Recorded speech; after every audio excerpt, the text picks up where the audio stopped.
Meu nome é Arlete Del Castanhal dos Santos, mestranda em Ciências da Educação pela Universidade FUSA, e o tema da dissertação é Prática e Didática na Docência da Alfabetização.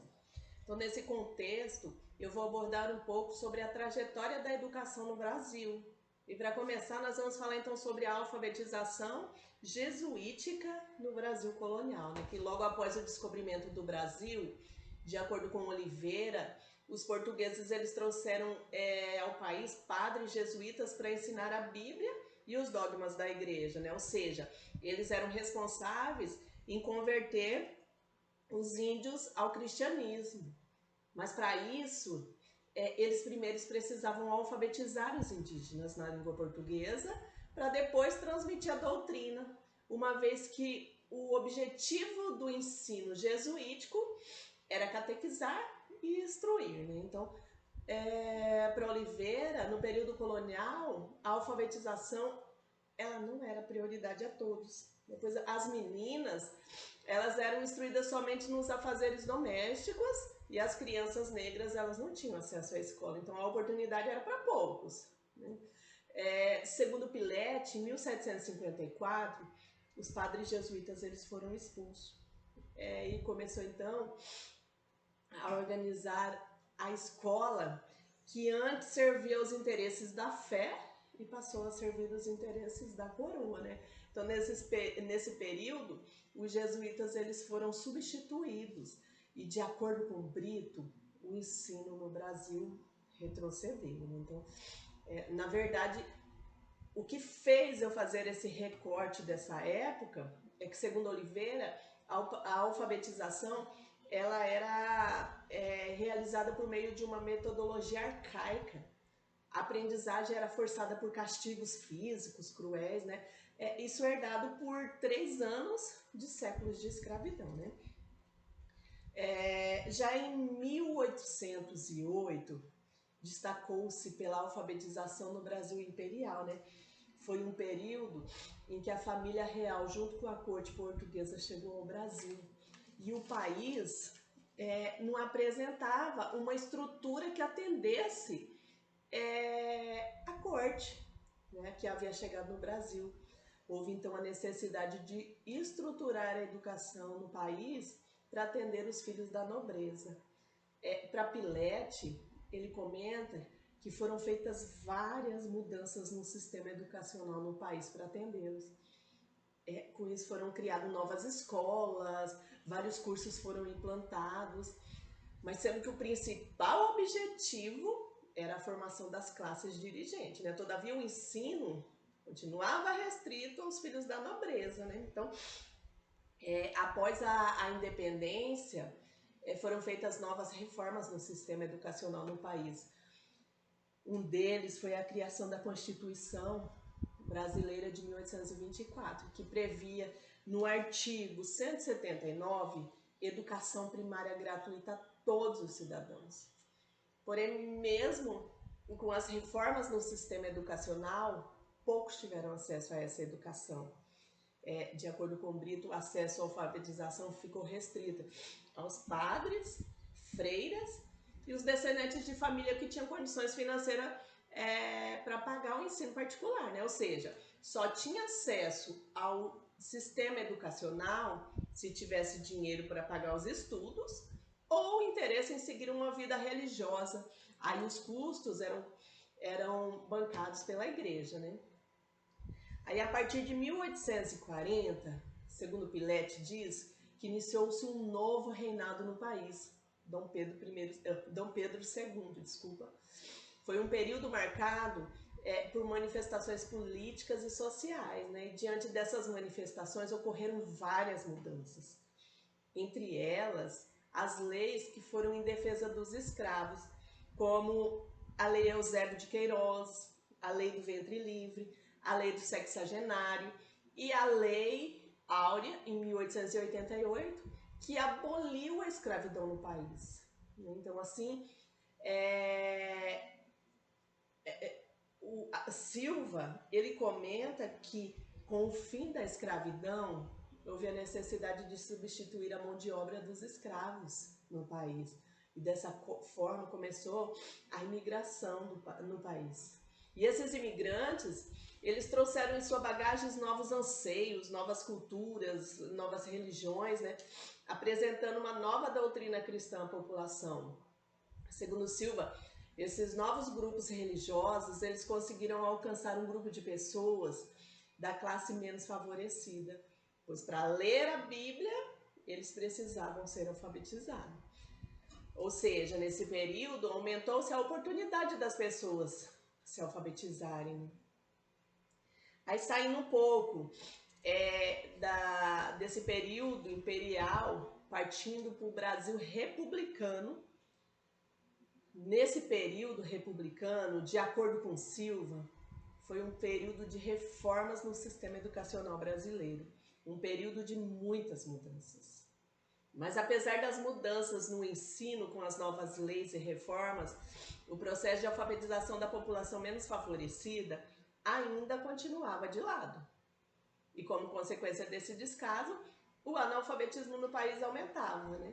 E aí, a partir de 1930, a alfabetização no país passou a ser um motivo de preocupação, pois foi o período que houve a Revolução Industrial e o país precisava de pessoas que tivessem conhecimento, ou seja, pessoas que soubessem ler, escrever e calcular, né, para ocupar as funções no mercado de trabalho.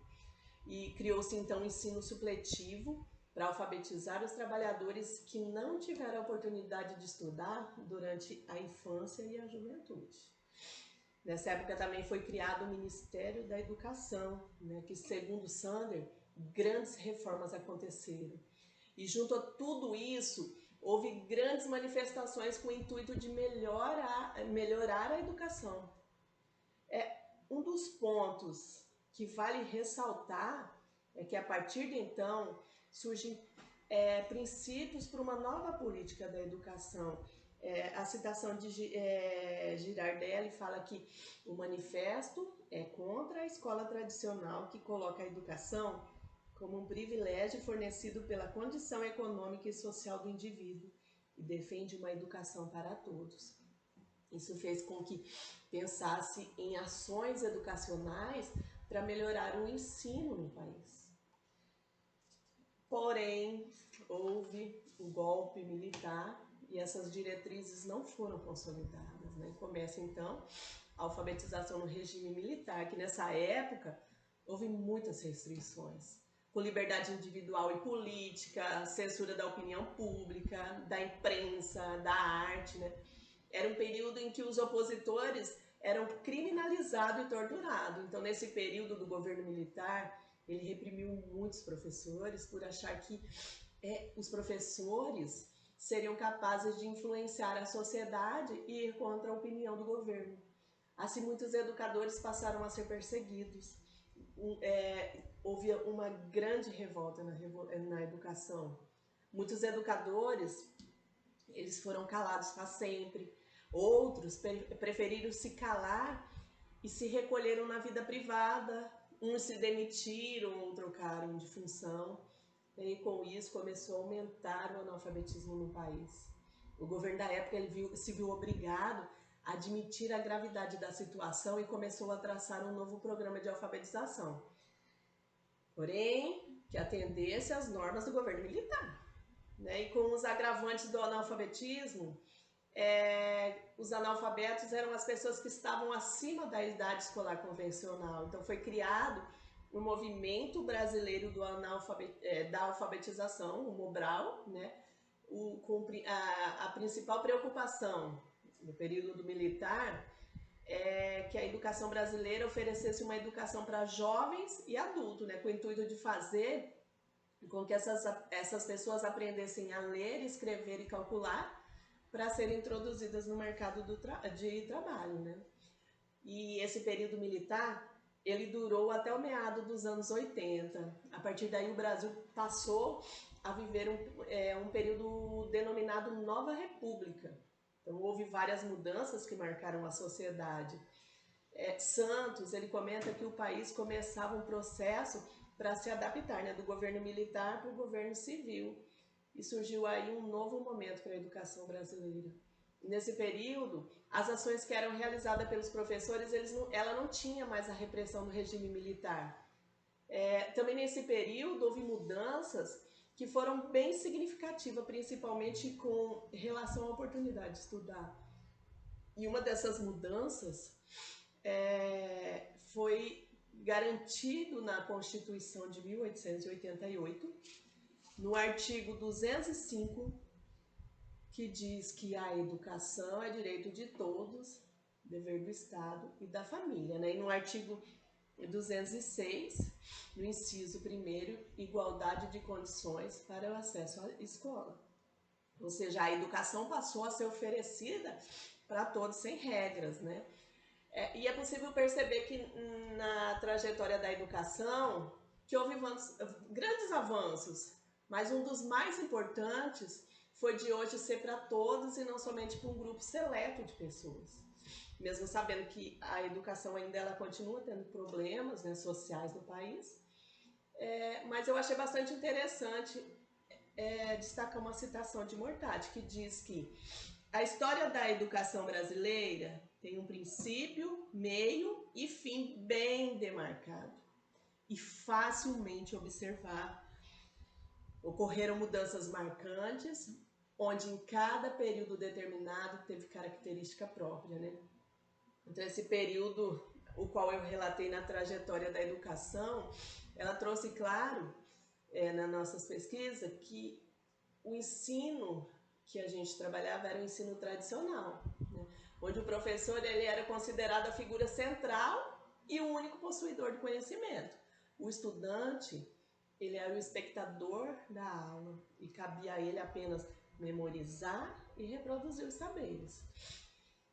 Porém, houve mudanças, principalmente quando surge a figura de Emília Ferreiro, quando me propus a refletir sobre a prática e a didática na educação,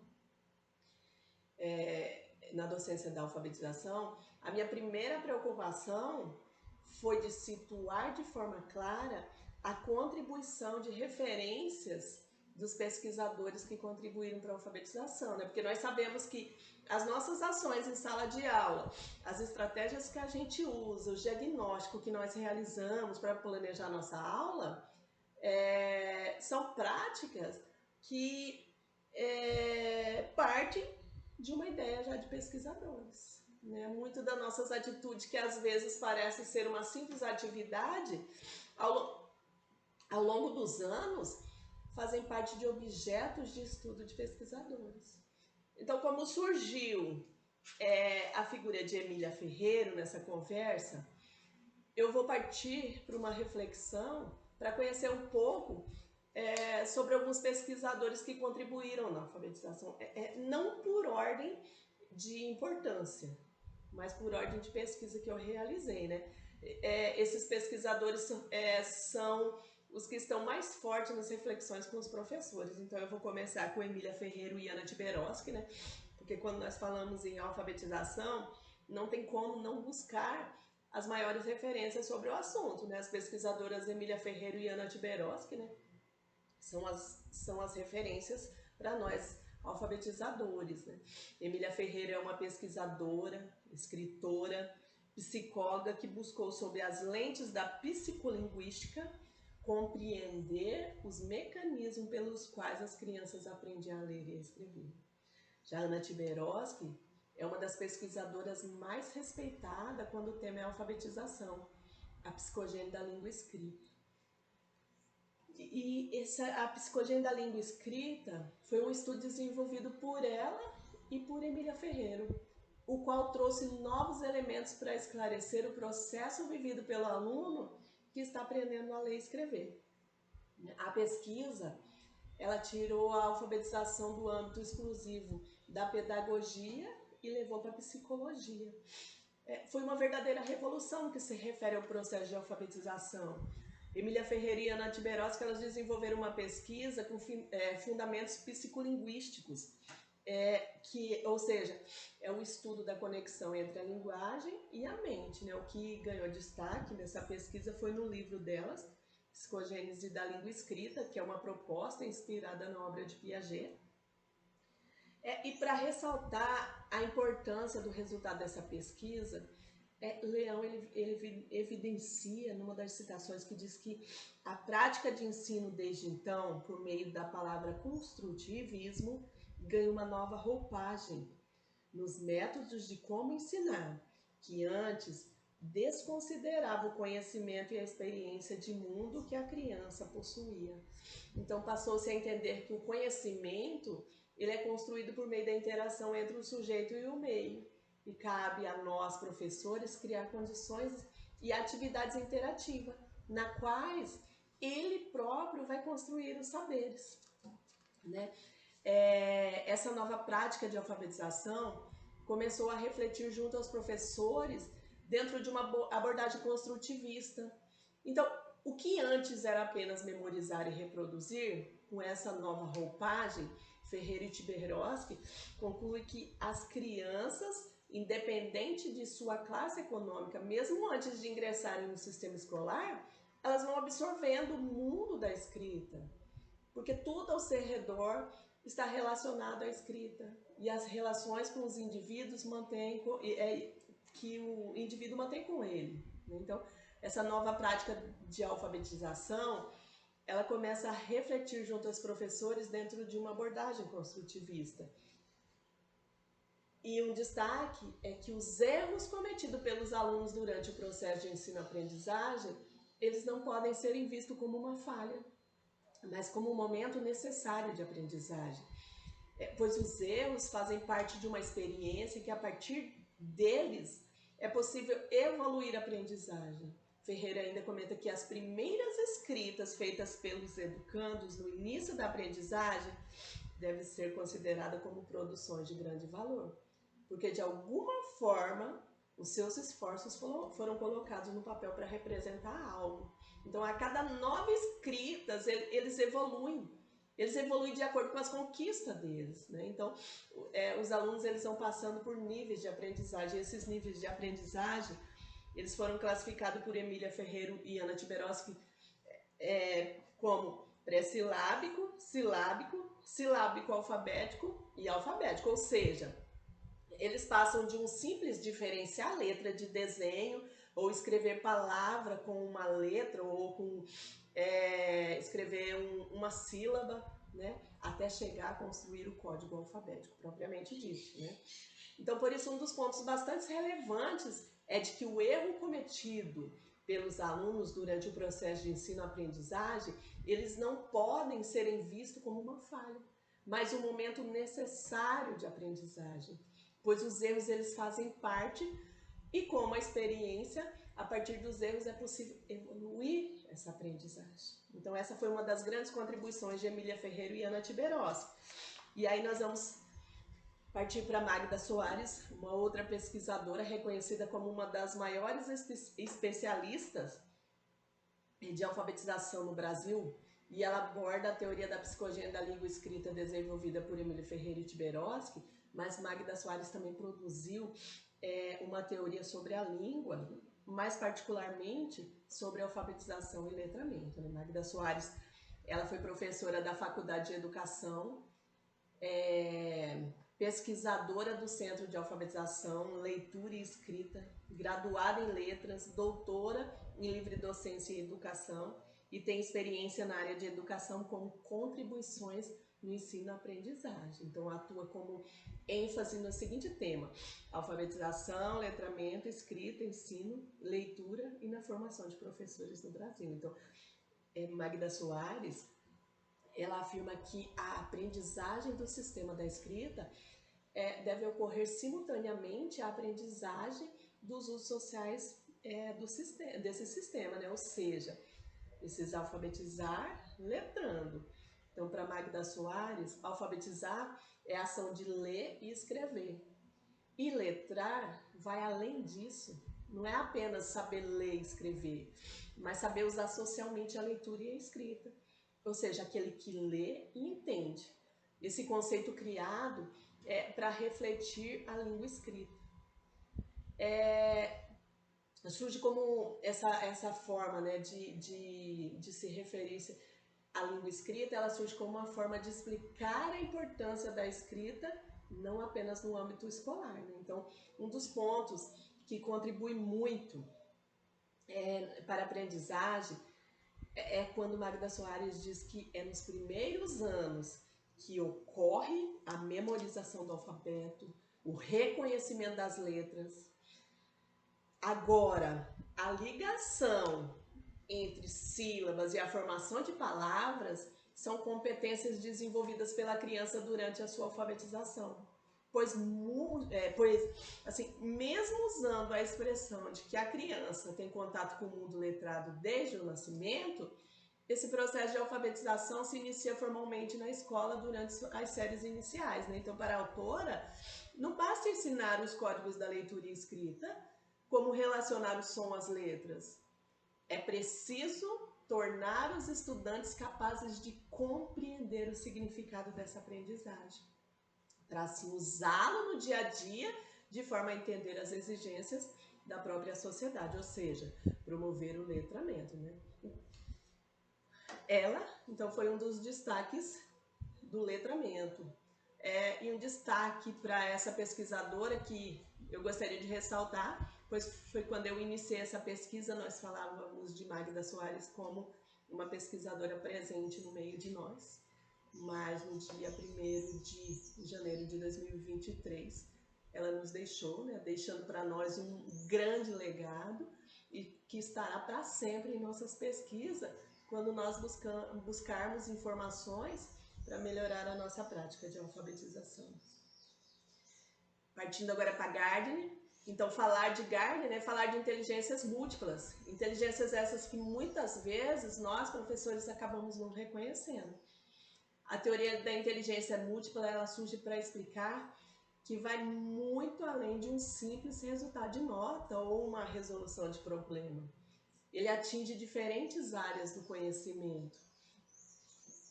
Vai muito além, né, dessa nota. Busca conhecer o aluno como um todo, né? Então, por isso, conhecer essa teoria de Gardner é muito importante para ampliar a atuação como professor alfabetizador e aprender a valorizar o conhecimento do aluno, né? Gardner, ele acredita que a inteligência pode ser abordada por vários aspectos e que o indivíduo possui diferentes tipos de mente. Assim, apresenta diferentes inteligências, né? Como inteligência espacial, musical, linguística, lógico-matemático, intrapessoal, interpessoal, corporal sinestésico, naturalista, né? Ou seja, de acordo com os estudos de Gardner, né, a inteligência ela não deve ser calculada com uma simples nota de uma prova ou um resultado de problemas, né? Uma resolução de problema ou uma interpretação de texto, né? Vai muito além, né? Um dos exemplos claros dessa inteligência são as pessoas que têm inteligência naturalista, né? É muito comum encontrar em crianças ou até mesmo em adultos que vivem em ambientes rurais e que ao longo do tempo vivenciam experiências transmitidas de geração em geração e que têm um maior contato com o ambiente natural. Então, este é o Gardner, responsável em nos apresentar a teoria da inteligência múltipla, né? E aí depois vamos para Piaget, que foi um dos mais influentes no campo da educação durante a segunda metade do século XX. Criou um campo de investigação que denominou epistemologia genética, isto é, uma teoria de conhecimento centrada no desenvolvimento natural da criança. Esse é um desenvolvimento de maneira espontânea, né? Não esse que tem a interferência direta da sociedade e do próprio educador, né? É natural da criança, né? E Piaget, ele impulsionou a teoria do desenvolvimento cognitivo, onde defende que o conhecimento não é inato, nem empirista. Segundo ele, a criança ela vai fazendo uma adaptação ao meio, envolvendo-se por meio de dois processos, o de assimilação e de acomodação, né? Piaget, ele propôs a existência de 4 estágios no desenvolvimento cognitivo do ser humano, que já foi ressaltado, né, o desenvolvimento de maneira espontânea, né? Então, é o estágio sensório-motor, o pré-operacional, o operacional concreto e o estágio das operações formais, ou seja, vai da fase em que as sensações e a coordenação motora da criança são desenvolvidas ao desenvolvimento da fala, começando a ter a capacidade maior de interpretação, onde já consegue resolver alguns problemas, né? Até mesmo de pensar por si só. Segundo Piaget, durante esse período de transição entre os estágios, é onde há o desequilíbrio e surge a necessidade de voltar ao equilíbrio. E é nesse momento que o processo de assimilação e de acomodação são responsáveis por todas as mudanças, né, associadas ao desenvolvimento.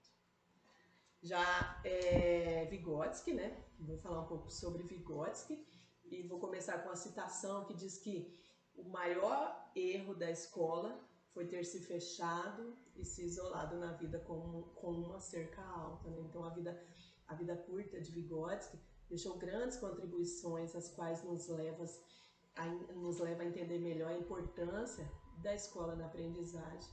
Em uma das citações, o aprendizado impulsiona o desenvolvimento e a escola tem um papel essencial na construção do ser psicológico adulto dos indivíduos que vivem em sociedade. Então, para ele, a formação se dá numa relação entre o sujeito e a sociedade ao seu redor, ou seja, o homem modifica o ambiente e o ambiente modifica o homem. Para Vygotsky, a boa aprendizagem é aquela que promove o desenvolvimento, atuando sobre a zona de desenvolvimento proximal. E é exatamente na zona de desenvolvimento proximal que a aprendizagem vai acontecer. E a escola precisa assumir seu papel, né, favorecendo a aprendizagem, servindo de mediador entre as crianças e o mundo, né? Então, segundo Vygotsky, é importante aplicar a teoria na rotina da sala de aula. E ele sugere alguns exemplos, como a interação entre os colegas, experiências diferentes entre os alunos, né? Orientação para a construção de um ambiente participativo, colaborativo, né? Como trabalho em grupo. Então, segundo Vygotsky, esse contato do indivíduo com o meio é uma teoria socio-interacionista. E a partir desse contato com o ambiente, da convivência com outras pessoas e com outras culturas, é que farão com que o indivíduo se desenvolva. Então, na proposta socio-interacionista, o objetivo não é simplesmente passar informações e modelos pronto, acabado, mas sim estimular o aluno a pensar, a desenvolver o seu imaginário para descobrir as coisas. Eu procurei, então, pesquisar contribuições desses pesquisadores para nos ajudar a entender melhor o desenvolvimento da criança, né? Como é possível entender, como é possível aprender, qual é o tempo da criança aprender, como o professor precisa pensar para o aluno, né? Eu sei que tem mais pesquisadores que poderiam aumentar a nossa reflexão, mas preferi escolher alguns quais eu me identifico e aos quais estão presentes na fala e na prática dos professores, né? Depois desse olhar bibliográfico sobre o percurso e sobre os principais nomes que contribuíram na alfabetização, eu inicio falando um pouco da conversa que eu tive com os professores alfabetizadores, né? Que busquei relatos de professores que até hoje são referências na alfabetização, cada um na sua época, na sua formação acadêmica. As professoras que compõem essa pesquisa todas tiveram ou continuam tendo boas experiências na alfabetização, com diferentes métodos de ensino, né? E como professores alfabetizadores, nós sabemos que existem alguns métodos para alfabetizar e cada um deles destaca aspectos diferenciados no que diz respeito à aprendizagem. Então não tem como falarmos em alfabetização sem pensar em um método, um modo de como ensinar, de garantir a aprendizagem do aluno. Essa pesquisa ela trouxe lembranças, experiências, sentimentos, mas o nosso principal foco foi qual método trabalhavam ou trabalham que é possível ver resultados positivos, né? Então vale ressaltar que nessa pesquisa o destaque é somente para o lado bom, de como conseguiram sucesso na alfabetização, né? Em nossa reflexão nós tivemos professores que não tinham formação acadêmica, professores com nível superior, com especialização, porém todos com a mesma satisfação em alfabetizar. Eu vou destacar alguns pontos e métodos de alfabetização que foram importantes durante essa pesquisa, né? Começando com o destaque do trabalho feito em uma escola rural, multisseriada, que atendia alunos da primeira à quarta série, né, no município, com uma turma heterogênea, que segundo Vygotsky, né, a turma heterogênea são compostas por crianças de idades, séries, comportamentos e conhecimentos diferentes. Então, imagina uma variedade de informações, né, que tinha ali. E quando é a sala multisseriada, é dividido a mesma sala e o mesmo professor, né? Então, destacando alguns depoimentos dos professores aos quais realizamos a pesquisa, como, por exemplo, da professora entrevistada que diz o seguinte: depois que os meus alunos memorizavam bem as letras, partíamos para um passeio em torno da escola para buscar palavras que começassem com a letra estudada.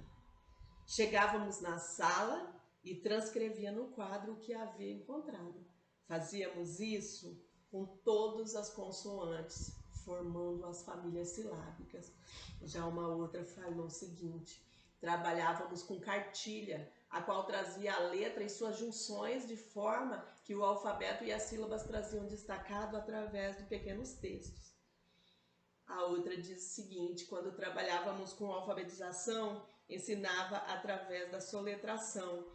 Meus primeiros trabalhos foram com ABC, depois eu introduzia o beabá. Eu gostava muito de trabalhar assim. E a outra diz que eu consigo trabalhar com meus alunos a partir do som das letras. É tão lindo ver meus alunos aprendendo a ler, fazendo o barulhinho que a letra tem. Com esses depoimentos, os quais eu relatei, eu pude perceber a utilização do método sintético durante essa alfabetização, né? O que o método sintético, de acordo com Soares, ele estabelece uma correspondência entre o som e a grafia, né? Entre o oral e o escrito, e é através da aprendizagem da letra por letra, ou sílaba por sílaba, palavra por palavra, né?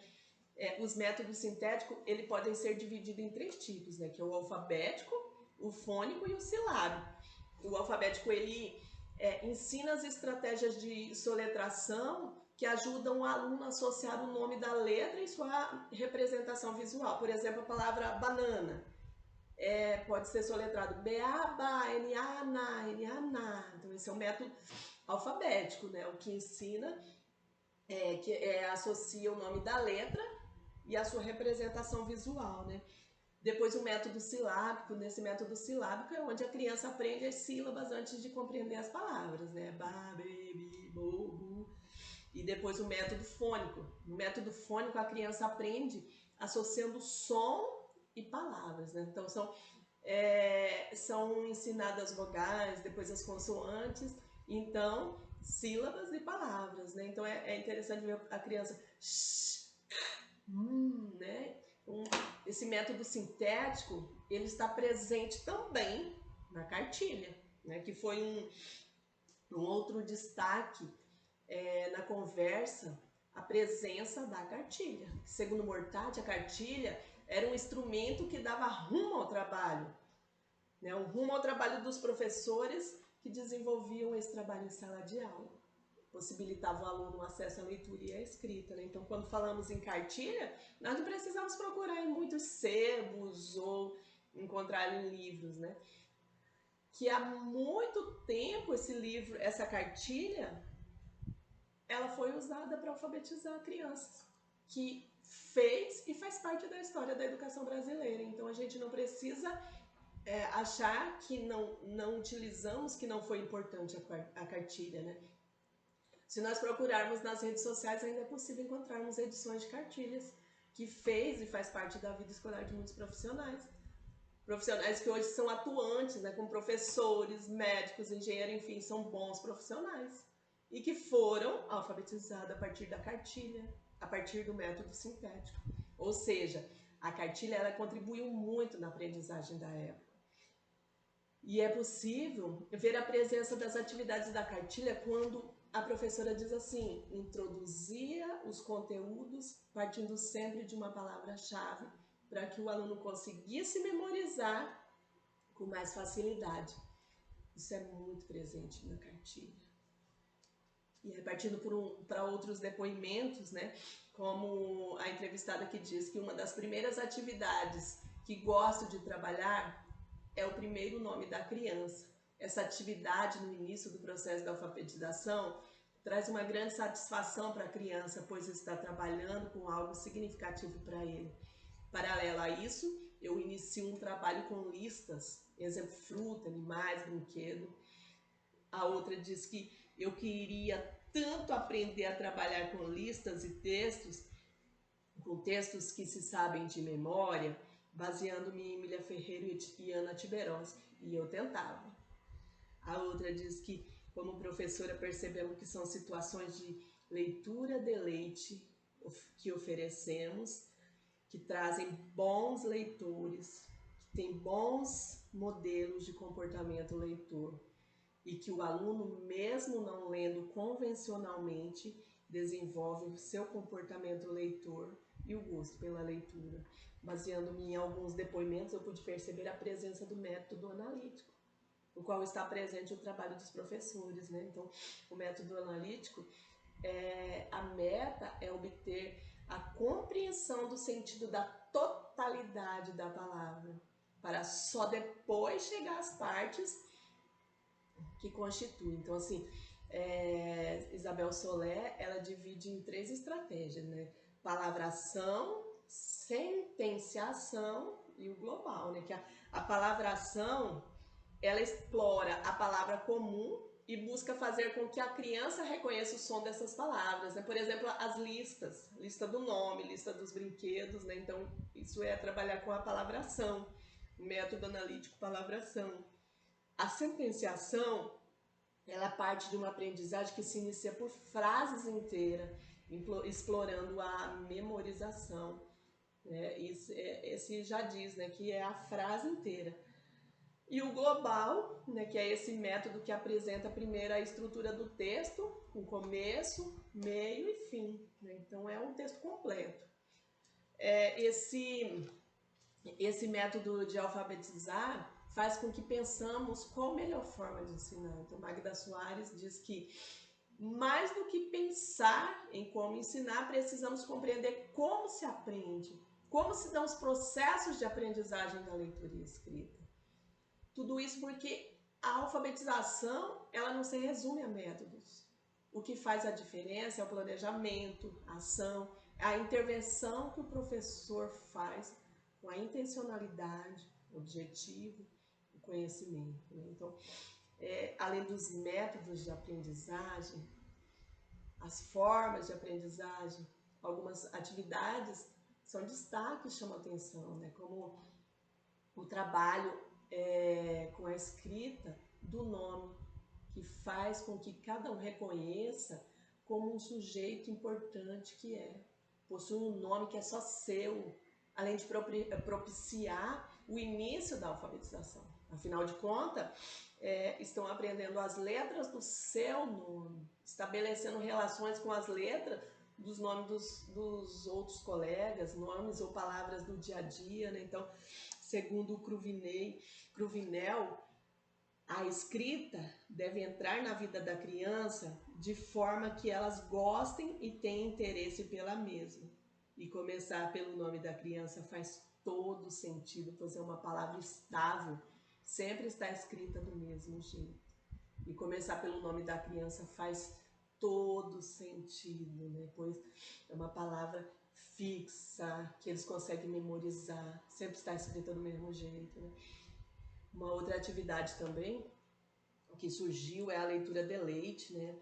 Que segundo o Rocha Elias, a leitura deleite, ela tem contribuído de forma significativa na vida do aluno, né? Fazendo com que o aluno busque na leitura um momento de prazer, de diversão, o conhecimento para o mundo. Isso é tanto para as crianças já alfabetizadas, quanto as que ainda não estão alfabetizadas. Tem um depoimento de uma professora que diz que, dentre as muitas práticas de alfabetização, percebo que essa atividade desenvolvida diariamente propiciava a formação efetiva de bons leitores. Então, a leitura deleite, além de estimular a criatividade, de promover a imaginação, a fantasia, leva o alfabetizando a criar possibilidades sobre o que vai ser lido, o desfecho da história, né? Para isso auxilia também o raciocínio lógico, a cognição, a criatividade. Então, são atividades que contribuem muito na aprendizagem e no desenvolvimento da criança, né? Também achei interessante um depoimento da professora que diz que as cores é uma boa alternativa para despertar a imaginação da criança. E foi a partir da descoberta das cores que eu comecei a criar atividades relacionadas a letras, sílabas, palavras com as cores. Exemplo, cada família silábica escolhia uma cor, assim, quando realizava alguma atividade. A partir desse comentário da professora, eu entro na forma de aprendizagem, que é o sinestésico, auditivo e visual. Então, o depoimento da professora, ela desenvolve a forma visual. Como o próprio nome já diz, o sistema visual está relacionado aos olhos, é aquela que explora o mundo visualmente, não só presta mais atenção em detalhes, mais foco em cores, expressões faciais, conteúdos de vídeos, imagens, filme, né? Então é bem provável que tenha facilidade para aprender se ver imagens, diagramas, fotografias, né? Nesse tipo de atividade da professora, ela deixa claro essa forma de aprendizagem, né? Que é o visual. E aí vem o auditivo, que é um estilo de aprendizagem capaz de conhecer, interpretar e diferenciar os estímulos recebidos a partir da linguagem falada. E o sinestésico, que é uma forma de aprendizagem em que o aluno aprende fazendo, colocando a mão na massa, experimentando na prática as atividades propostas. É mais fácil para ele entender e reter novas informações e conhecimento. Então, essas são as formas de aprendizagem que os professores precisam estar conhecendo, porque cada um tem uma forma de se apropriar do conhecimento. E se o professor trabalhar só de uma, acaba que uns sejam prejudicados. Porque se o aluno é visual e o professor trabalhar só o auditivo, ele vai ser prejudicado, né? E para encerrar, um outro ponto que vale ressaltar é quanto à participação da família na aprendizagem da criança, que apareceu por vários momentos, né? Então eu vou falar dessa importância destacando a citação de Negrini, que diz que família é considerada a primeira referência de afeto, carinho, respeito e de conhecimento. Portanto, é muito importante a participação e o envolvimento dos pais na educação dos filhos, e deve ser constante e consciente. E a escola? A escola ela precisa ser vista como um segundo espaço nesse grupo social, nesse grupo que nós pertencemos. Ambas devem andar juntas nesse processo educacional, né? A escola ela precisa sim ser um suporte para ajudar a construir conhecimentos e saberes sociais, porém jamais substituir o afeto e os ensinamentos da família. Então, desse modo, as formas de ensinar, ela apresenta-se com variações e mudanças no decorrer do período de estudo, né? Provavelmente, essa situação tem a vinculação também com as formas singular com que cada professor ensina ou ensinava. Pois falavam-se nas orientações das cartilhas, que nem sempre eram as mesmas, e ainda nas lembranças do passado de sua alfabetização, como elemento para elucidar sua prática naquele momento, mostrando que a tradição na cultura escolar é muito presente. Já num ponto de vista histórico, as evidências apontam para o fato de que os professores aprendem a alfabetizar a partir de seu saber prático. E Lima comenta que é uma orientação naquilo que foi a sua experiência vivida como aluno de alfabetização ou por intermédio de pessoas mais velhas. E para a própria experiência em sala de aula também, né? indícios de uma cultura, cultura tradicional e valores que, conforme Arendt, é herança deixada sem nenhum testamento. E que herança, né? Então somos professores que muitas vezes somos pegos de surpresa. Porém, ao nos apaixonarmos por essa profissão, nós estamos sempre buscando melhorar a nossa prática, né? Estamos sempre tentando ser o melhor. E para encerrar, eu gostaria de me apropriar-me de uma citação de Ziraldo que diz que sua presença em nossa memória, ao longo das nossas vidas, ajudou-nos a construir nossa própria felicidade em nossa memória. Porém, ela voa pela sala, tem estrelas no lugar do olhar, tem voz e jeito de sereia, o riso solto como um voo de ave, e o vento sopra o tempo todo em seus cabelos. Talvez seja melhor ampliar o retrato que tínhamos um dia em frente à matriz, pendurá-lo sem dor na parede de nossa casa e agradecer à vida o privilégio de termos tido uma professora inesquecível. E é isso. Que tenhamos um bom método para alfabetizar.